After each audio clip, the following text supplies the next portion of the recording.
Hello, good morning. Ayan yung baby. Baby boy naman tong paanak natin ngayon. Baby Bernie Jr. daw yung pangalan, sabi ni ma'am. Ayan, morning na morning. May blessings tayo. May blessings tayo from God. Si baby Bernie Jr. Pinanganak si baby ng 12:34 AM. Ayan. Ilang kilo siya? 2.9? 2.9 kilos yung baby mo, ma'am, ha?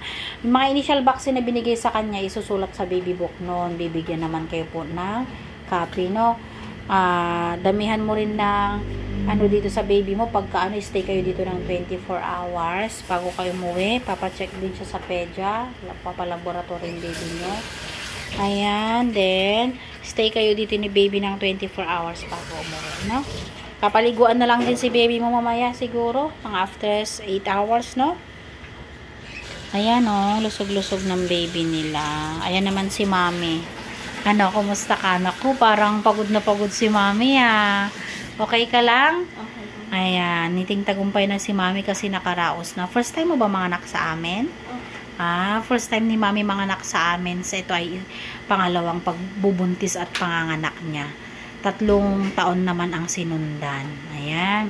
So, obserbahan ka muna namin, ma'am, ha. Mag-stay kayo dito ni baby within 24 hours bago po kayo umuwi. And then, obserbahan mo rin yung sarili mo kung nilalagnat, nahihilo ka, nasusuka, masakit batok, nanlalabo paningin mo, tapos tuloy-tuloy yung tagas o kaya nabubulwak-bulwak yung dugo mo, no? Or bleeding kung tawagin po, no? Agad-agad magsasabi ka sa amin, no? Kasi ikaw po ay nakaka-observe, no? Ayan. Congrats, mami. Nakaraos na kayo ni baby. After 7 days, babalik ka for follow-up check-up nyo ni baby, no? May problema man o wala, babalik pa rin po kayo, ma'am, no? Congrats. Thank you, ma'am, sa pagtitiwala. Ayan. Titing tagumpay na. Thank you.